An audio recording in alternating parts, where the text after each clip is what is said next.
नमस्कार। हस्तक्षेप में आपका स्वागत है। मैं हूं अमलेंदु उपाध्याय और जनगण के मन की बात कार्यक्रम में हमारे साथ हम हमेशा की तरह दो मेहमान जुड़े हुए हैं। दिल्ली से राजनीतिक विश्लेषक हरप्रीत सिंह ढींगरा जी और रतनगढ़ राजस्थान से राजनीतिक विश्लेषक स्वामी आत्मविश्वास जी। आप दोनों का हस्तक्षेप में बहुत बहुत स्वागत। नमस्कार। आज दिन भर की जो बड़ी खबरें हैं, नमस्कार नमस्कार, आज दिन भर की बड़ी खबरों पर चर्चा करने के लिए हम लोग इकट्ठा हुए हैं और चर्चा करेंगे कि आज दिन भर में क्या क्या बड़ी खबरें थी उन पर और क्या देश दुनिया में चल रहा है, इस पर चर्चा करेंगे। और दूसरा हम ये बता देना चाहते हैं कि हमारी ये चर्चा जो है बिल्कुल अनौपचारिक होती है। हमेशा हम स्पष्ट कर देते हैं कि अनौपचारिक चर्चा होती है और इसकी कोई स्क्रिप्ट नहीं होती है। तो इसलिए हमारी ये जो चर्चा है इसको इसी तरीके से दिया जाए जिस तरीके से एक ड्राइंग रूम में बैठ के तीन मित्र आपस में बातचीत करते हैं, उसी तरीके से हम लोग आपस में बातचीत किया करते हैं। उसी में देश दुनिया की समस्याओं पर चर्चा होती है, उनके रास्ते निकालने की कोशिश करते हैं कि क्या उनके हल के रास्ते हैं और देश किस तरफ जा रहा है। दूसरी बात कि हमारा कोई कॉर्पोरेट, कोई राजनीतिक दल, कोई जिंदाबाद मुर्दाबाद ट्रस्ट, कोई बौद्धिक समूह, कोई एनजीओ, कोई हमारा स्पॉन्सर नहीं है। हम स्वयं श्रमजीवी पत्रकार हैं और इसीलिए हमारे सारे कार्यक्रम जो है वो आपको वीडियो क्वालिटी हो सकता है आपको अच्छी ना लगे, लेकिन जहां तक कंटेंट का सवाल है तो हमारे कंटेंट को दूसरे लोग नहीं पा सकते।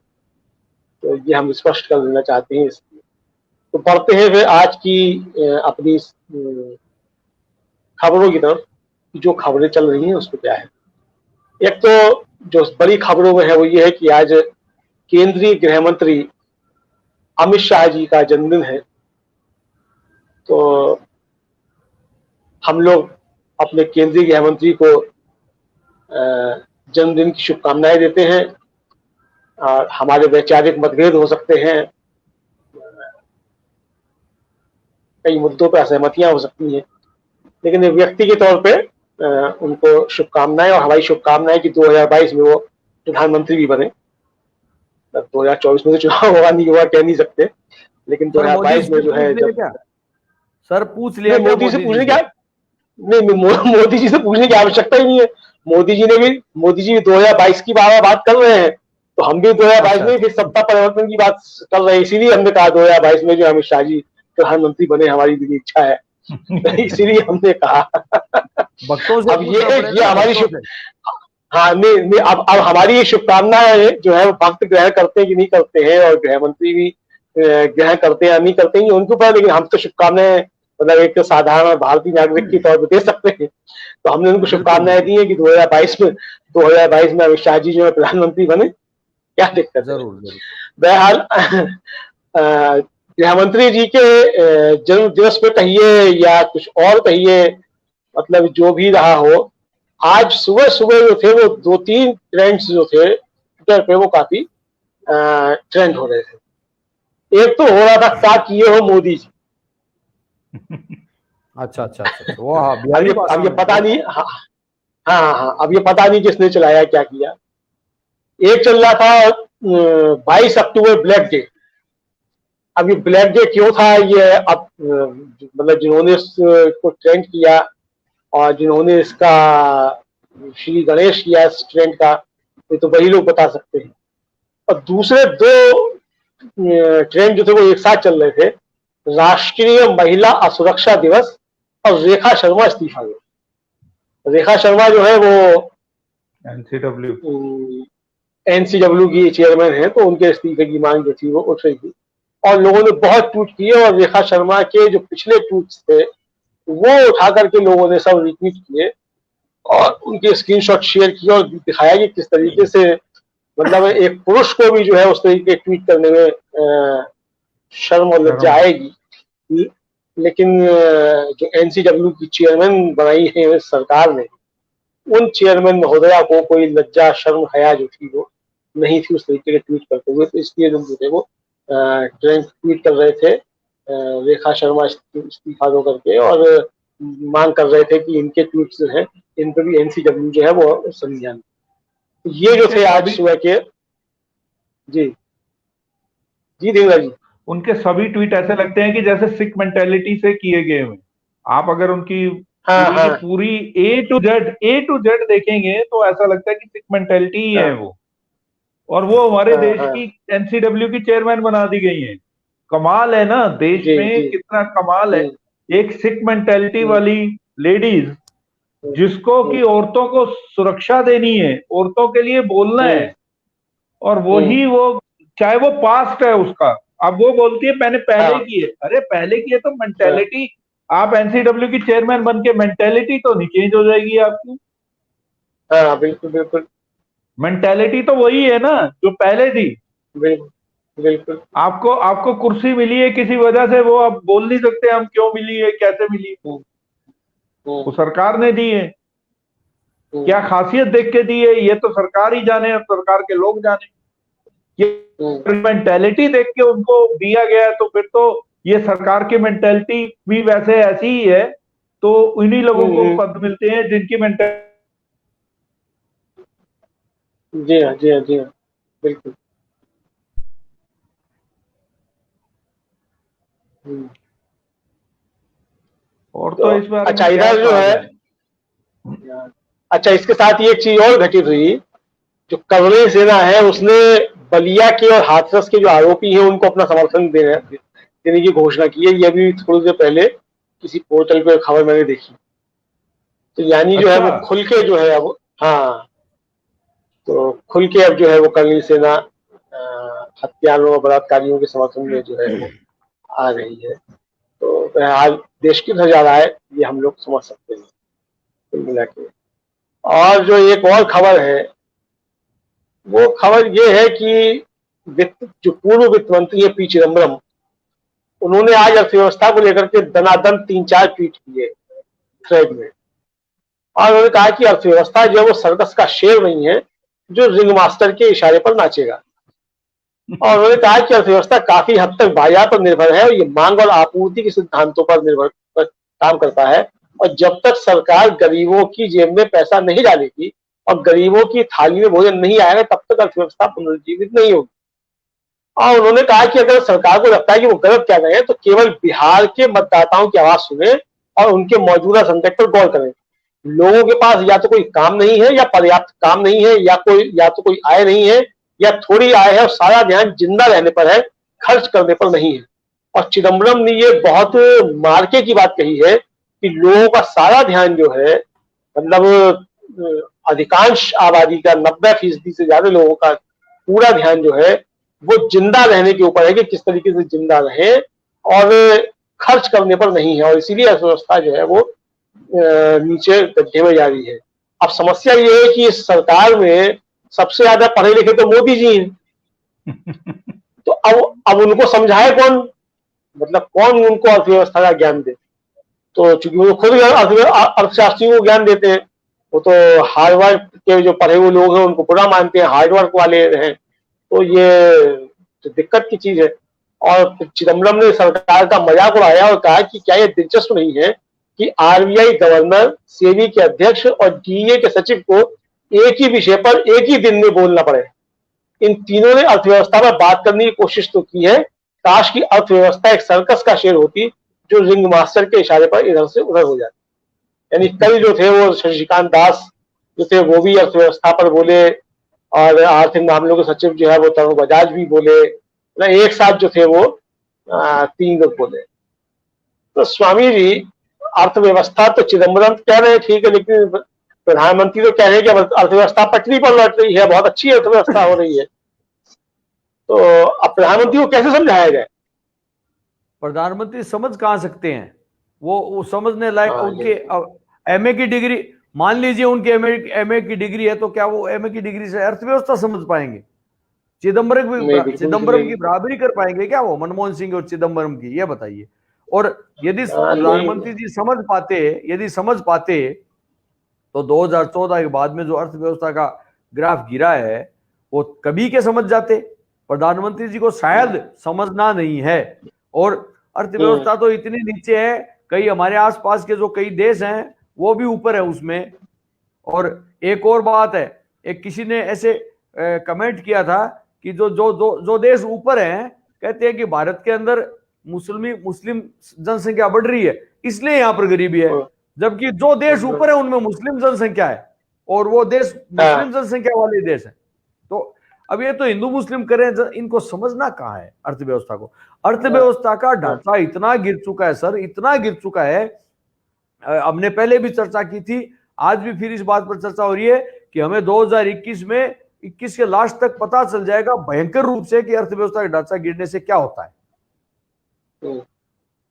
बिल्कुल आप सही कह रहे हैं, एकदम सही कह रहे हैं। और IMF जो है उसने भी अनुमान जताया है कि हमारी GDP जो है, भारत की GDP, वो 2021 तक आते आते बांग्लादेश से बहुत नीचे चली जाएगी।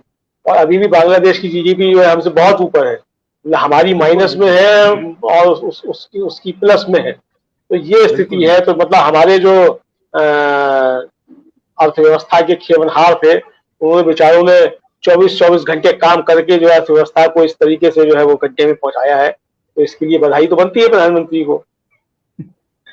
हाँ, बधाई तो बनती है 15 लाख रुपए देने पर, बधाई तो बनती है काला धन लाने पर, बधाई तो बनती है किसान की आमदनी दुगनी करने पर, और बधाई तो बनती है इस देश को मजबूत बनाने पर और चाइना को पीछे हटाने पर। बधाई तो बनती है अर्थव्यवस्था को मजबूत करने पर। अब किस किस की बधाई दोगे आप? देते रहो बधाई। ये सही है, किस किस की बधाई? देश को मजबूर करने की बधाई दे दें क्या इनको? बस आपने एक ही अक्षर मजबूत से मजबूर, एक अक्षर पलट दिया आपने, रे लगा दिया, तय छोड़ के रे लगा दिया, बस इतने में सारी बातें, सारा जवाब आ गया सर डिगरा जी। तो ये प्रश्न है, अर्थशास्त्री देश के अर्थशास्त्री जो बोल रहे हैं उनकी बातों को अन्यथा न लेकर प्रधानमंत्री जी को उनकी बातों को गौर करना चाहिए। रघुराम राजन ने भी बहुत बोला था, गौर करना चाहिए। डॉक्टर मनमोहन सिंह जी अभी हमारे बीच हैं, उनके पास जाकर के कुछ सूत्र लेने चाहिए ताकि इस देश को मजबूत किया जा सके। उसमें कोई हर्ज नहीं है, लेकिन पता नहीं इनको क्या है। ये तो उनके बाथरूम में झांकना बंद करके लाइब्रेरी में जाके बैठे थोड़ी देर। हालांकि उनसे लाइब्रेरी में भी वो जाके क्या करेंगे, लेकिन फिर भी कुछ मतलब सीख तो मिल सकती है, कुछ शिक्षा मिल सकती है। बहरहाल अपने लिए नहीं करें, वो देश के लिए करें, क्योंकि देश सर्वोपरि है। और देश के प्रधान सेवक है तो देश के लिए करना चाहिए। एरोगेंट लोग कभी ऐसा नहीं करते हैं महेंद्र जी, ये एरोगेंट सरकार है, एरोगेंट लोग हैं। ये किसी के सामने जाके अपनी बात को की हेल्प मांगने में ये लोग अपने आप को नीचा समझने लग जाते हैं, जबकि ये हेल्प मांगना कोई बुरी बात नहीं है। किसी का ज्ञान लेना भी बुरी बात नहीं है किसी से, पर ये ज्ञान नहीं लेना चाहते। ये तो खुद ज्ञानी है, क्या करें इनका? ज्ञानी है ये इतने अंतर ज्ञानी है कि क्या होगा।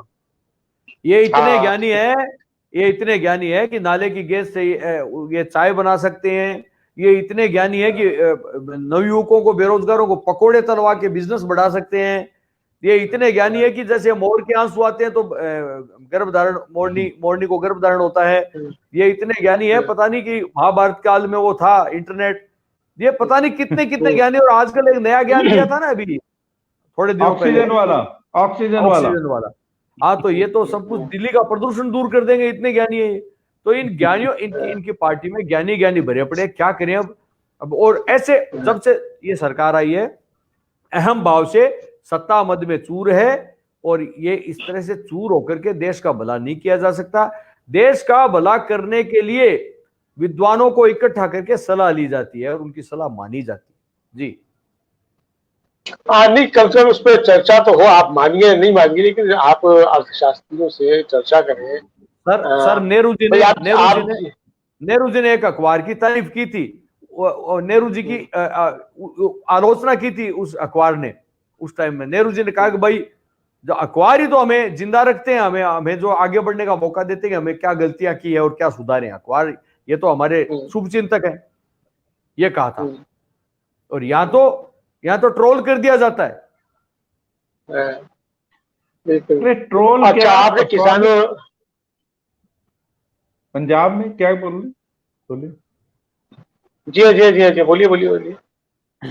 यहाँ तो ट्रोल किया जाता है। यहाँ तो पत्रकारों को जो अगर कोई अगर सरकार के खिलाफ बोलता है तो उसको उठा के अंदर कर दिया जाता है। वो तो है ही।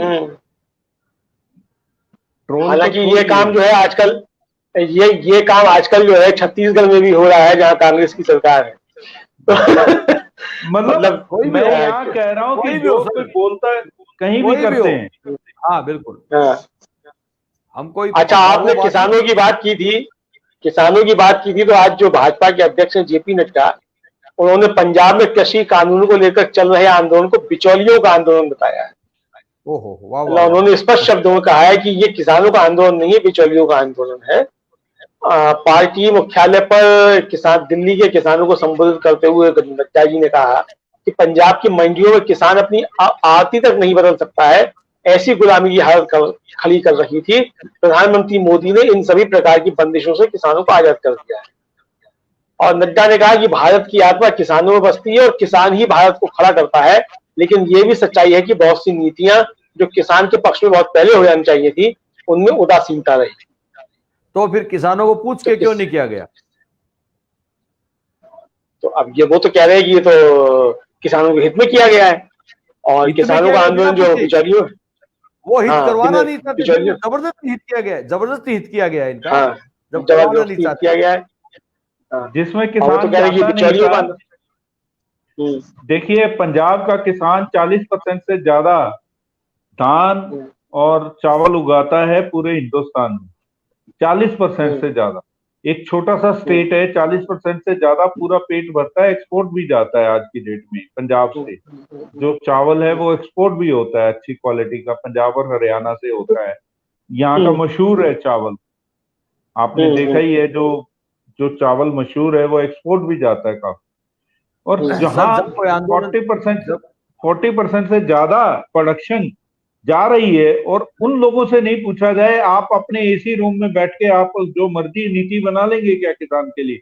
अगर किसान सड़क पे इसलिए है, किसान बेवकूफ नहीं है, वो सारी रात जाग रहा है, सड़कों पे है, रेल पटरियों पे बैठा था। कुछ जगह से आप उठ गए हैं, आज की एक खबर थी कि कुछ जगह से उन्होंने अपना रेल पटरी से हट के प्लेटफॉर्म पे बैठ गए हैं। पंजाब में ही है, अभी भी नाकों पे बैठे हैं, नाके पे बैठे हैं, अभी भी पंजाब के नाके खाली नहीं करे हैं, टोल प्लाजा खाली नहीं करे हैं किसानों ने, सभी टोल प्लाजा पर बैठे हैं अभी। किसान को ये उल्टा उकसा रहे हैं, पंजाब के किसान को। ये इन्हें पता है सिर्फ एक पंजाब का किसान ही इनके खिलाफ खड़ा हो सकता है, और कोई किसी में हिम्मत ही नहीं है किसी और स्टेट के किसान की। जो कुछ लोग खड़े होते हैं वहां से, उनको वो दबा सकते हैं, उन स्टेट में दबा देते हैं, पंजाब में ये दबा नहीं सकते हैं। ये प्रॉब्लम है इनकी अब। और सब जब कोई सर कोई आंदोलन जब होता है तो बेवजह तो होता नहीं है, कोई तकलीफ होती है इसीलिए होता है ना आंदोलन। तो सुनी क्यों नहीं जाती? लोकतंत्र में बात सुनना अच्छी बात है, सुनना चाहिए। लोकतंत्र जनता के लिए है, इसलिए बात सुने वो क्या कहते हैं, फिर जो भी सुझाव आए, जो भी चीज है उस पर कोई अमल हो सकता है तो करें। अपने आप कानून लाद देने पर, थोप देने पर कहते हैं कि हम तो भला कर रहे हैं, जबरदस्ती भला कर रहे हो। अच्छा, दो कमेंट भी आ गए हैं, कन्हैया त्रिपाठी जी हैं जो प्रणब मुखर्जी जी के और प्रतिभा देवी सिंह पाटिल जी के ओएसडी रहे, उन्होंने कमेंट किया है कि कांग्रेस भी होती तो वह भी कुछ नहीं कर पाती, आज किसी को दोष देकर कोई भारत को पटरी पर नहीं ला सकता। दूसरा अजमल खान साहब ने किया है कि जिस स्पीड से कांग्रेस के नेतागण बीजेपी में जा रहे हैं, मुझे डर कहीं राहुल, सोनिया, प्रियंका भी अच्छा सा मुहूर्त देखकर बीजेपी की सत्ता न ग्रहण कर लो। जो जा रहे हो जाने दो, जो जा रहे हो उनको रोका नहीं जा सकता ना। और बीजेपी बनी कैसे है? बीजेपी बाकी तो आरएसएस है, कांग्रेस से ज्यादा के तो बने हैं ना आरएसएस में जुड़ के। तो जो सारी पार्टियों कुछ नेता गए हैं, वो तो जो कुछ नेता बीजेपी में गए हैं वो कांग्रेस ही नहीं और पार्टियों से भी आए हैं बीजेपी में। वो और पार्टियों से नहीं, कहीं से भी आए, कैसे भी घूम के आए, लेकिन बीजेपी तो दूसरी पार्टियों से ही तो बनी है ना। तो इस चीज की विचारधारा केवल आरएसएस के लोग हैं, वो है, उतना संगठन है बस इनका। अब वो जितना है उतना वो असली संगठन है इनका, बाकी को तो ये ज्यादा समझते नहीं है। सिंधिया जी को समझ लिया क्या इन्होंने? अभी तक कुछ तो दिया क्या उन्होंने? सिंधिया जी तो बेचारे बहुत परेशान हैं, मतलब महाराज भी नहीं रहे और चौकीदार भी नहीं रहे। मतलब चौकीदार भी नहीं बनाया उनको, महाराज तो वो रहे ही नहीं। तो सिंधिया जी के साथ तो बहुत बुरा हुआ है। बहरहाल अगली खबर की तरफ बढ़ते हैं, जो कोविड-19 का एरा चल रहा है और अभी प्रधानमंत्री नरेंद्र मोदी जी ने जो राष्ट्र के नाम संदेश दिया और काफी समय उन्होंने अपना और देश का दोनों का जाया किया अपने उस संदेश में, उस संदेश में जिसमें कुछ था ही नहीं।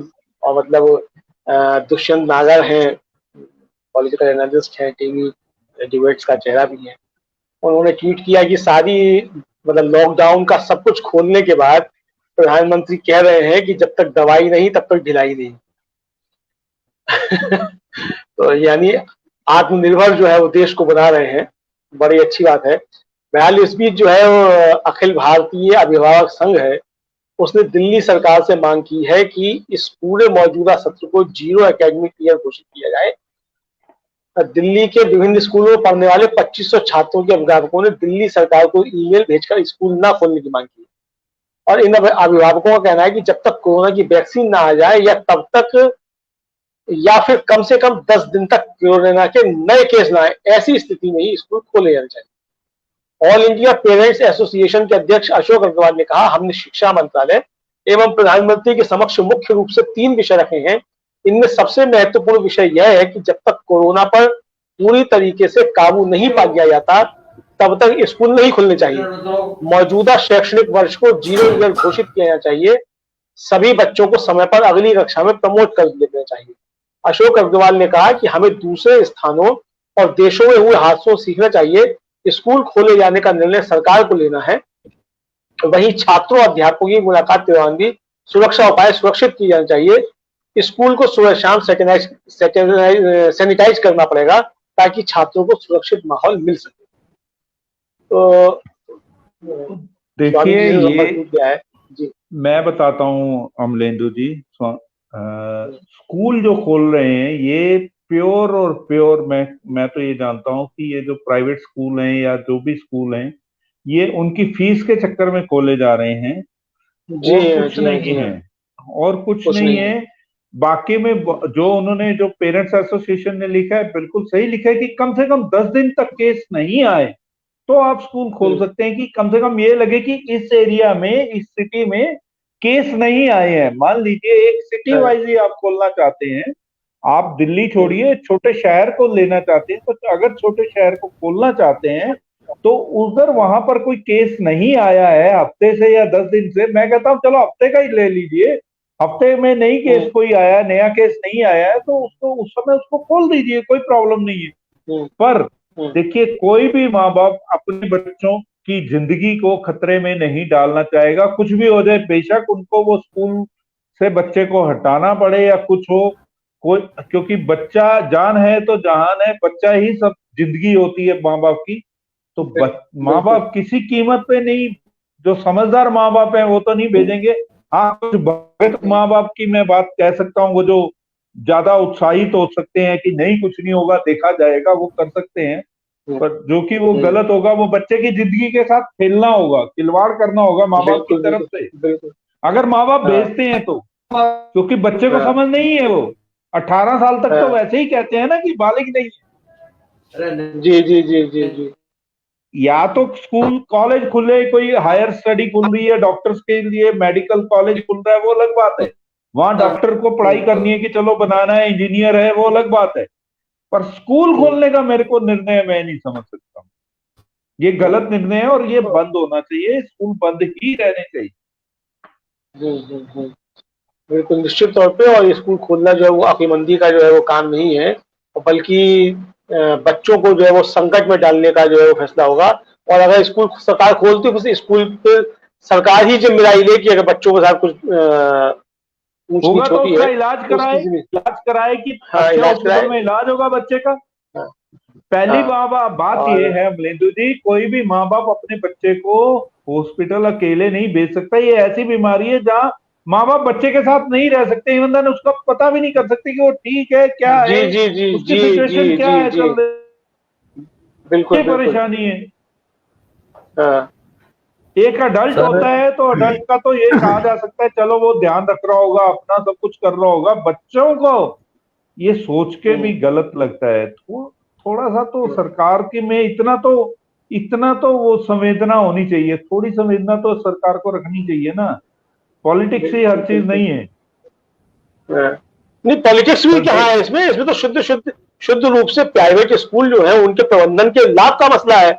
मतलब मसला ये है कि जो जो इसीलिए जेईई नीट की परीक्षा करवाएगी।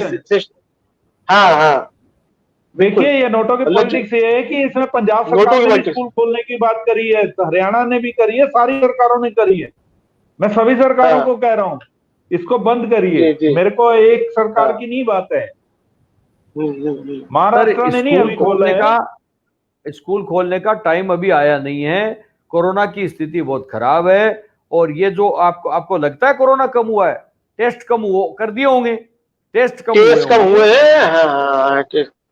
वही तो और कोरोना की स्थिति खराब है। और चूंकि त्योहार आ रहे हैं और पूंजीपतियों का माल बिकना आवश्यक है, इसलिए माहौल पॉजिटिव बनाना आवश्यक है। और कोरोना कम चारों तरफ देख लीजिए और टेस्ट की रिपोर्ट देख लीजिए, कोरोना कम नहीं हुआ है, कोई खतरा बरकरार है। स्कूल खोलना खतरे से खाली नहीं है। नहीं, और वैसे भी तमाम जो अध्ययन सामने आ रहे हैं वो साफ कह रहे हैं कि जब जाड़ा पड़ेगा त्योहारों के बाद और फिर उसके बाद वायु प्रदूषण बढ़ेगा। और चूंकि रेस्पिरेटरी सिस्टम पे ये अटैक करता है कोरोना जो है सबसे पहले, तो और वैसे भी वायु प्रदूषण बढ़ने की वजह से रेस्पिरेटरी प्रॉब्लम्स जो बढ़ जाती हैं, तो मतलब खतरा जो है वो और ज्यादा बढ़ेगा। तो सारे अध्ययन जो है वो यही कह रहे हैं, और सिर्फ भारत के नहीं, पूरी दुनिया के अध्ययन जो है वो यही कह रहे हैं, जो साइंटिफिक रिसर्च सामने आ रही है कि जब जाड़ा बढ़ेगा और वायु प्रदूषण बढ़ेगा तो उसके अटैक जो है कोविड के बढ़ेंगे। तो ऐसे में स्कूल खोला जाना जो है किसी भी तरीके से बुद्धिमत्तापूर्ण निर्णय नहीं है। और मुझे लगता है कि सरकार को अपने इस निर्णय पर, जहाँ की सरकारें इसको खोलने का वो कर रही है, उसको जो है उस पर विचार करना चाहिए। और ये स्कूल खोले जाने का समय बिल्कुल भी नहीं है। मैं भी आप लोगों की इस बात से सहमत हूँ। स्वास्थ्य के मामले में कोई समझौता नहीं होना चाहिए, बिल्कुल सही है। हाँ हाँ, बिल्कुल होना चाहिए। और दूसरा, कुछ सीबीआई को लेकर के आप गंगा जी अभी थोड़ी देर पहले कुछ बता रहे थे, मध्य प्रदेश महाराष्ट्र का कुछ मसला क्या है? देखिए सीबीआई का एक क्या होता है, सरकार ने पहले अपना वो दिया होता है कि हाँ सीबीआई जो भी है इस स्टेट में आके कोई भी केस को हैंड ओवर कर सकती है उनकी परमिशन के बिना। वो परमिशन दी हुई थी, पहले परमिशन दे दी गई थी सीबीआई को, जो कि महाराष्ट्र सरकार ने अब विड्रॉ कर ली है वो परमिशन। अच्छा, वो तो जैसे चंद्रबाबू नायडू जब चीफ मिनिस्टर थे उन्होंने विड्रॉ कर ली थी, छत्तीसगढ़ में भी विड्रॉ की गई थी। सीबीआई जो है कि बिना स्टेट की जानकारी के वो कुछ नहीं कर सकेगी सीबीआई उस स्टेट में। और वैसे भी सीबीआई जो है स्टे पर है। सीबीआई जो है असंवैधानिक संस्था है और स्टे पर है। मतलब जैसे हमारे प्रधानमंत्री जी कहते हैं कि जो है वो गांधी परिवार बेल पर है, उसी तरीके से सीबीआई स्टे पर है।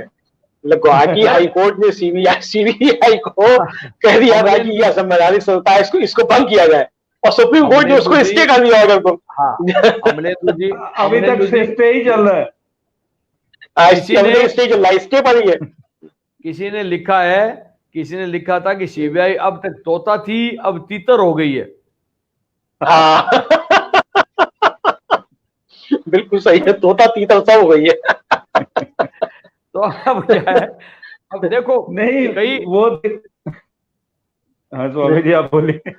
कई बौखलाए हुए चैनलों के सर्वे सर्वा, कई चैनलों के बौखलाए हुए सर्वे सर्वा गला फाड़ फाड़ के चीख रहे हैं, लेकिन कितना भी चीखो, यदि सही रूप से काम करने दिया जाता है, केंद्र सरकार के द्वारा यदि ज्यादा दखलंदाजी नहीं की जाती है, तो मैं कहता हूं दूध का दूध और पानी का पानी होकर रहेगा इस टीआरपी घोटाले में।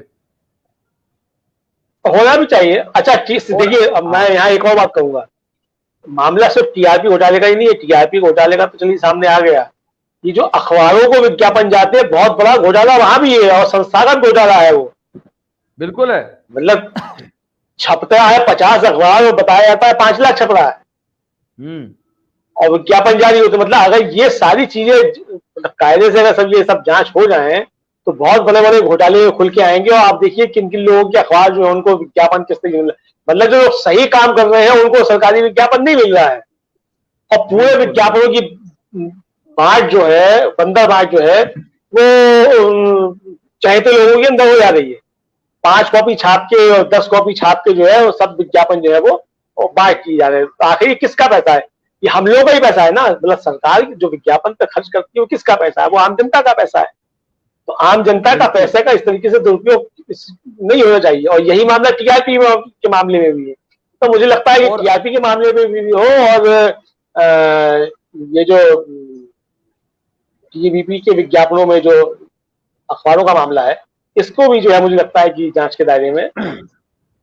सर 2014 के बाद में इस देश को आदत पड़ गई है, जो मीडिया दिखाता है वो देख करके चुप रहने की आदत पड़ गई है। हमें इस आदत को बदलना होगा, अन्यथा बहुत घाटा हो जाता है। ये सरकार तो इस सरकार ने सेना का राजनीतिकरण किया, मीडिया का राजनीतिकरण किया, हिंदू मुस्लिम भावना का राजनीतिकरण किया, इसने हर चीज का राजनीतिकरण किया।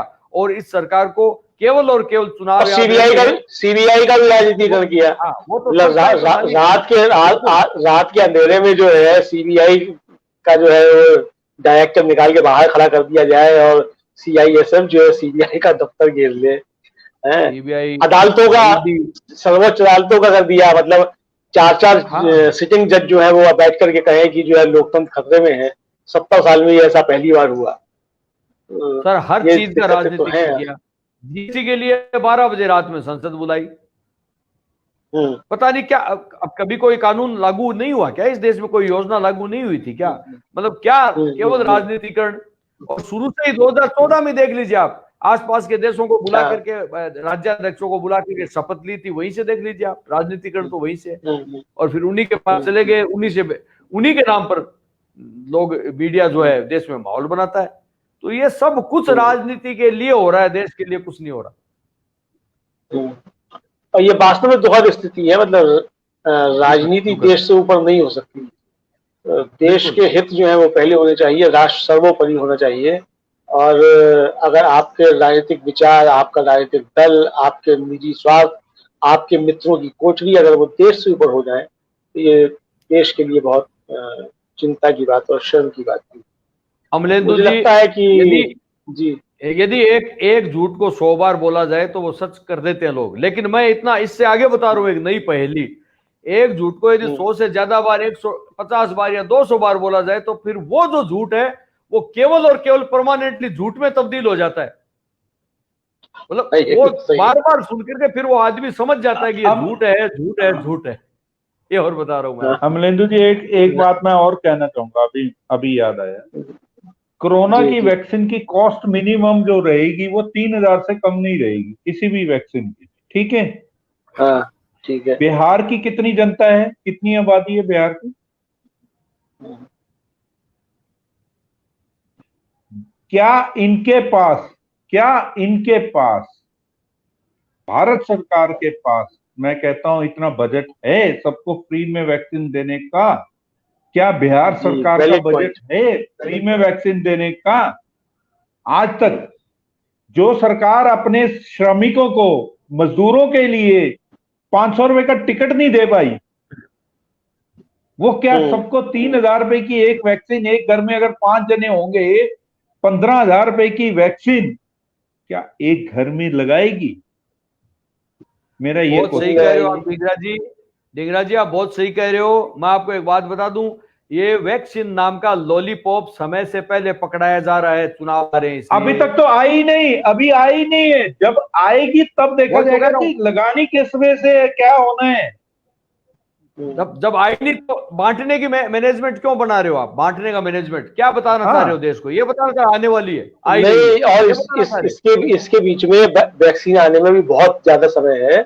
और वो इसलिए है, मैं आपको बताऊं कि 2 बड़ी कंपनियां जो हैं, एक तो यूके की कंपनी जो उस पर काम कर रही थी, जिसका तीसरे चरण में पहुंच गया था क्लिनिकल ट्रायल, और जॉनसन एंड जॉनसन ने यूएस में। दोनों बड़ी कंपनियां जो सबसे ज्यादा इसमें इन्वेस्ट कर रही थी, तो बिल्कुल टोटली रोक दी है कि उनके जो थे, जिन पे वो टेस्ट कर रहे थे, उनको अघोषित असंभावित बीमारी जो थी वो उनके मरीज, मतलब उनके जिन पे टेस्ट कर रहे थे उनमें पाई गई है। और सारे क्लिनिकल ट्रायल जो है वो एकदम से रोक दिए हैं। इसका मतलब वो क्लिनिकल ट्रायल जो था वो सही दिशा में नहीं जा रहा था, और जो पहले दूसरे चरण के जो क्लिनिकल ट्रायल हुए हैं, इसका मतलब उन पे भी प्रश्न चिन्ह है। और अगर ये क्लिनिकल ट्रायल फिर से शुरू हुए और इस पे कोई दिक्कत निकलती है, तो आप समझ लीजिए कि ये मामला कम से कम फिर 3 साल के लिए जो आगे वैक्सीन का बढ़ जाएगा। तो ये स्थितियां इतनी इतनी आसान नहीं है जितनी आसान जो है वो हमारे प्रधानमंत्री इस देश को समझा रहे थे। और एक तो ये भी कह रहे थे कि जब तक नहीं, वो तो 15 अगस्त को ही ला रहे थे, वो तो 15 अगस्त को ही ला रहे थे वैक्सीन, घोषणा नहीं की थी 15 अगस्त को ला रहे हैं, लेकिन ये मीडिया का ही अपना वो था। हाँ, बात ये है, प्रधानमंत्री जी देश को तब समझाएंगे जब या तो कोई चुनाव होगा या कोई दिवाली जैसा त्योहार होगा जिसमें लोगों का परचेजिंग पावर, मतलब परचेज माल बेचना होगा पूंजीपतियों का, तब समझाएंगे कि माहौल ठीक है, वैक्सीन आ रही है, हम मैनेजमेंट की सोच रहे हैं। किस बात की योजना बना रहे हो जब वैक्सीन है ही तैयार, तो किस बात की, कैसे बांटेंगे ये योजना, क्यों बना रहे हो? देखिए, एक चुटकुला याद आ गया कि एक नेताजी ने कई तालाब बनाने की घोषणा की थी, तो गांव वालों ने इंतजार किया तालाब कब बनेगा तालाब। एक बार नेताजी आए, खूब धूम धड़ाके से, सोर्स बहुत सा जन सैलाब वहां इकट्ठा हुआ, नेताजी आ रहे हैं, तालाब की घोषणा करेंगे। नेताजी ने आकर के वहां कमरा बनाने का उद्घाटन किया। अब जब नेताजी जाने लगे तो लोगों ने पूछा, तो बोले जी तालाब के लिए ही तो कमरा बन रहा है। बोल तालाब के लिए कमरा? बोला तालाब इसलिए कि हम जब आएंगे तालाब का इंस्पेक्शन करेंगे तो हमें रुकना पड़ेगा ना उस कमरे में, इसलिए तालाब के लिए कमरा बन रहा है। तो जब वैक्सीन आई नहीं है तो उसके लिए वैक्सीन कैसे बांटेंगे, किस प्रकार बांटेंगे? ये क्या मजाक है देश के साथ? केवल देश को ये बरकला रहे हो कि बिहार में जो चुनाव है, बंगाल में चुनाव है, तो आप हम वैक्सीन ला रहे हैं, सब आप चिंता मत करो। ये तो 36-37 मिनट हो गया हम लोग बातचीत करते हुए। मुझे लगता है कि जो तमाम बड़े मुद्दे जिन पे आज चर्चा की जानी चाहिए थी वो हम लोगों ने कर लिए हैं। और हम अपने दर्शकों से कहना चाहेंगे कि आपने हमारा YouTube चैनल अगर अभी तक सब्सक्राइब नहीं किया है तो इसको सब्सक्राइब अवश्य कीजिएगा और इस वीडियो को शेयर भी कीजिएगा। और आपकी अगर कोई समस्या हो, कोई बात हो, तो आप हमको बता सकते हैं, तो हम कोशिश करेंगे कि अगला कोई एपिसोड हो तो हम उसमें उस पर चर्चा करें। तो आप हमारे कमेंट बॉक्स में कमेंट करके हमको बता भी सकते हैं। और वीडियो शेयर अवश्य कीजिएगा, और शेयर करने के साथ साथ अगर आपने यूट्यूब चैनल हमारा सब्सक्राइब नहीं किया है तो इसको सब्सक्राइब कीजिएगा। तो मुझे लगता है कि हमें अपने दर्शकों से इजाजत लेनी चाहिए। नमस्कार। मैं एक ही बात कहना चाहूँगा, जी हाँ सबको आदाब, सत श्री अकाल, नमस्कार, गुड नाइट, नमस्कार, गुड नाइट, शुभ रात्रि।